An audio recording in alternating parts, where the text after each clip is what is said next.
Autoline Daily is brought to you by Bridgestone, passion for excellence. Here are today's top headlines. A trade war could be brewing over Chinese tires. German bailout money for Opel could end up in Russia. And VW unveils a 1-liter car, one that gets over 150 miles to the gallon. Up next, we'll be back with the news behind the headlines.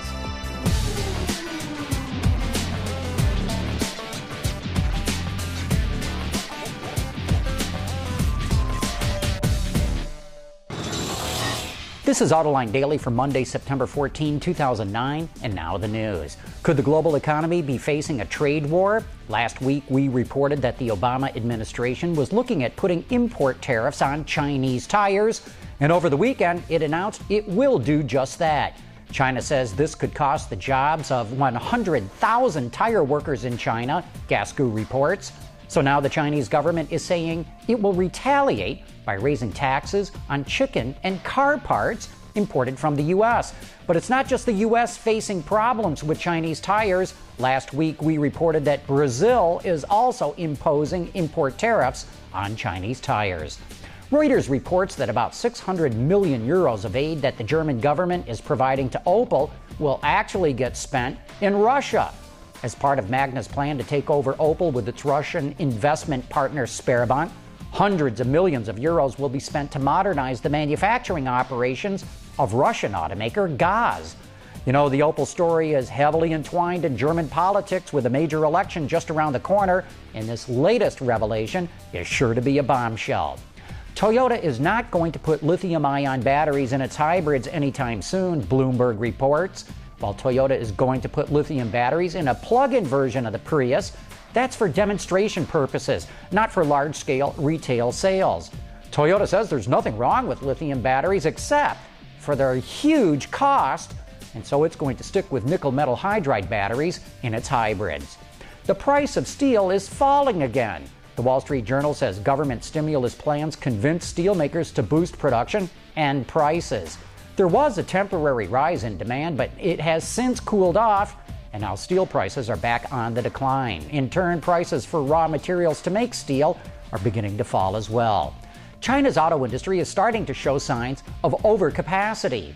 According to Gasgoo, all of China's largest automakers have planned production increases over the next few years.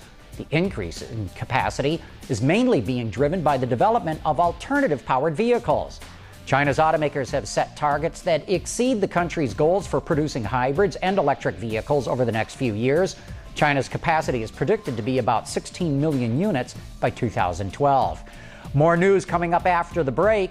We'll be looking at the massive effort that went into Audi's display at the Frankfurt Auto Show, and we will give you a peek at a new Volkswagen that gets over 150 miles to the gallon.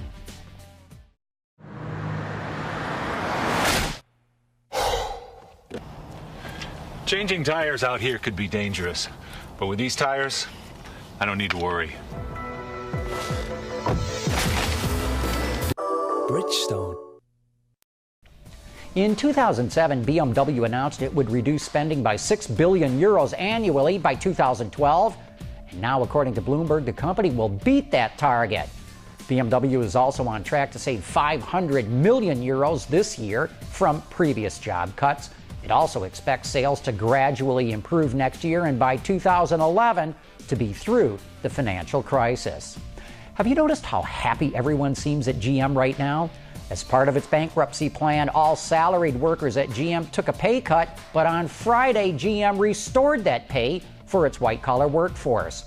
The Detroit Free Press says that since the reductions went into effect last May, the company saved around $50 million, but now it's worried about losing talented workers as the economy starts to recover. It's not every day you turn 100, so Audi is marking its centennial in a grand way at this year's Frankfurt Motor Show. According to Wards, the company is constructing a 6,000 square meter or 65,000 square foot display stand to showcase 34 different vehicles, including 5 world premieres. It's taking 254 tons of steel, 6,000 square feet of glass, and 42 miles of electrical cable to construct the booth. Working around the clock, it'll take 300 laborers 25 days to complete. Talk about over the top. Autoblog reports that Volkswagen is set to unveil another 1-liter concept at Frankfurt. 1 liter refers to the car's fuel consumption, meaning it takes about 1 liter of fuel to travel 100 kilometers. The company unveiled a similar concept back in 2002, but that was a pricey one-off. This version is allegedly made out of more conventional materials. It features a 36 horsepower, 2-cylinder diesel engine and 7-speed dual-clutch transmission. It seats two, one behind the other, and weighs around 1,100 pounds. Apparently, it'll take 1.5 liters of fuel to travel 100 kilometers, equating to about 158 miles per gallon. So technically, I guess, it's not really a 1-liter vehicle. And that is it for today's top news in the global automotive industry. Thanks for watching. We'll see you tomorrow.